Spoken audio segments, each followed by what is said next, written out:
ఓం నమ శివాయ. శ్రీమాత్రే నమః. అందరికీ సోమవారం వ్రతం జరుగుతుంది. అదే సోమవారం వ్రతం పూజ జరుగుతుంది. చూస్తూ వివేకానంద గురించి వినండి. ముందు వీడియోలో మనం వివేకానంద మ్యూజిక్ నేర్చుకుంటున్నాడని ఎక్స్పర్ట్స్ దగ్గర, అలాగే వాళ్ళ నాన్నగారి దగ్గర మ్యూజిక్ బాగా నేర్చుకున్నాడని, అలాగే రామకృష్ణ పరమహంసతో పరిచయం కూడా ఒక సాంగ్ పాడడంతోనే జరిగింది. అది వింటూ ఆయన మెడిటేషన్లోకి వెళ్ళిపోయేవాడు డీప్గా అని చెప్పేసి తెలుసుకున్నాం కదా. నరేన్కి సంగీతంలో ట్రైనింగ్ ఇవ్వడంతో పాటు వాళ్ళ నాన్న విశ్వనాథ్ ఆయనకి కొన్ని మ్యాన్లీనెస్ గురించి కూడా లెసన్స్ నేర్పించాడు. అది ఎలా తెలిసిందంటే, ఒక సందర్భంలో నరేంద్రనాథ్ వాళ్ళ నాన్నగారి దగ్గరికి వెళ్ళి ఇలా అడిగాడు, నువ్వు నా కోసం ఏం చేసావు అని అడుగుతాడు. అడిగితే ఆయనకి వెంటనే సమాధానం వచ్చింది వాళ్ళ నాన్న దగ్గర నుంచి. ఏమంటాడంటే, వెళ్ళి అద్దంలో నిన్ను చూసుకో అని చెప్తాడు. ఆయన వెంటనే వెళ్ళి అద్దంలో వెళ్ళి చూసుకోగానే ఏం తెలుస్తుందా అని ఆలోచించాడు అనుకుంటా. వెంటనే ఆయనకి నరేంద్రనాథ్కి ఒక అవగాహన వచ్చింది. ఏమంటే, వాళ్ళ నాన్న మనుషుల్లో ఒక రాజు అనేది ఆయనకు తెలుసు ఆల్రెడీ. నిజంగా వేదాలు చెప్పినట్టుగా ఉంటాడు, కింగ్ లాగా. ఆయన ఒక మందలో ఎద్దు అంటే ఏమంటే నలుగురిలో ఒకటి కాదు, నలుగురికి ఒకడు, అలా ఉంటుంది ఆయన. సో సేమ్ అదే వివేకానందకు కూడా వచ్చింది. అదే ఆయన నేర్పించాడు. స్కిల్స్ పరంగా కానీ, శారీరకమైన దేహదారుఢ్యం కానీ అలాగే వచ్చాయి. కాబట్టి ఆయన ఒక పురుషత్వానికి మారుపేరులాగా అయ్యాడనమాట.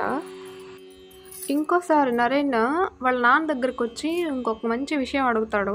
ఏంటంటే, నిజమైన మంచి మర్యాద యొక్క అంశాలు ఏంటి, వాటిని యూజ్ చేసుకొని ఈ లోకంలో ఎలా నడుచుకోవాలి అని. అప్పుడు ఆయన ఇచ్చిన సమాధానం, ఎప్పుడు ఆశ్చర్యం అనేది చూపించకు అని అంటాడు.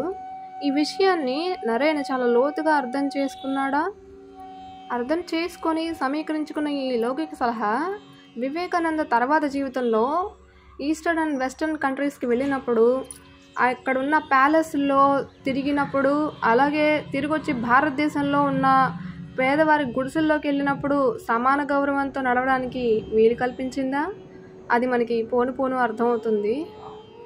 ఇక విశ్వనాథ్ తన వృత్తి రీత్యా రాయ్పూర్ వెళ్ళాడు. 1877 సంవత్సరంలో అక్కడే ఉంటున్నాడు అనుకున్నాం కదా. సో అక్కడ పని పూర్తయింది. 1879లో తిరిగి తన కుటుంబాన్ని కలకత్తా తీసుకొని వచ్చాడు. వచ్చిన తర్వాత అక్కడ ఎలాగో స్కూల్ లేదు రాయ్పూర్లో. తిరిగి కలకత్తాకు వచ్చినప్పుడు నరేన్ని మరి స్కూల్లో చేర్పించాలి కదా. ఆ చేర్పించడంలో కొంచెం ఇబ్బంది ఏర్పడింది. ఎందుకంటే 1877 నుంచి 79 దాకా అక్కడే ఉన్నారు కదా. దాదాపు 2 సంవత్సరాలుగా పాఠశాలకు అనేది వెళ్ళలేదు ఆయన. కానీ ఆ స్కూల్లో ఉన్న టీచర్స్ అందరూ కూడా నరేంద్రనాథ్ని బాగా ఇష్టపడేవారు. ఆయన టాలెంట్ ఏంటో వాళ్ళకి బాగా తెలుసు. ఆ విషయం బాగా గుర్తుంది వాళ్ళకి. కాబట్టి వివేకానందకి మినహాయింపు ఇచ్చారు. ఇక మనవాడు నరేంద్రనాథ్ తాను వదిలేసుకుని చదువుకున్నాడు. ఒక డివిజన్లో 3 సంవత్సరాల పాఠాలను నేర్చుకున్నాడు. ఇంకా ఫస్ట్ డివిజన్లో ఎంట్రన్స్ ఎగ్జామ్లో పాస్ అయ్యాడు.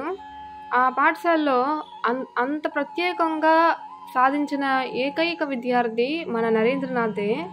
దీనికి గాను విశ్వనాథ్ దత్త తన కొడుక్కి బహుమతిగా ఒక గడియారాన్ని ఇచ్చాడు.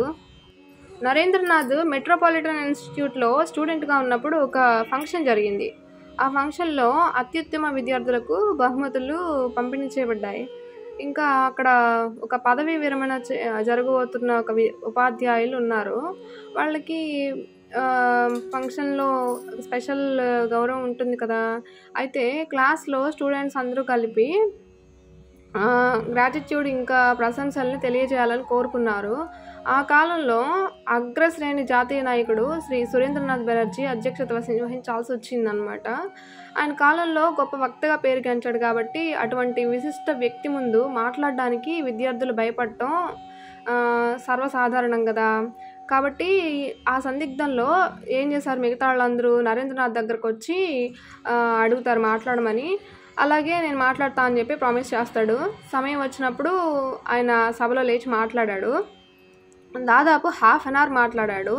పదవీ విరమణ చేసిన ఆ టీచర్కి అబ్బాయిలు తన పట్ల ఎలా భావిస్తున్నారో, ఆయన వెళ్తున్నందుకు ఎంతగా చింతిస్తున్నారో చెప్తూ ప్రసంగం అయిన తర్వాత ఆయన కూర్చున్నప్పుడు శ్రీ సురేంద్రనాథ్ బెనర్జీ లేచి తన ప్రసంగంలో మన నరేంద్రనాథ్ని యంగ్ స్పీకర్ని ప్రశంసించాడు. తర్వాత ఆయన జీవితంలో ఒక పెద్ద మనిషి, వక్తగా తన ఖ్యాతి అత్యున్నత స్థాయికి చేరుకున్న సమయంలో స్వామి వివేకానందను భారతదేశం ఇప్పటి వరకు తెలిసిన ఒక ప్రజా వక్తగా పేర్కొన్నాడు.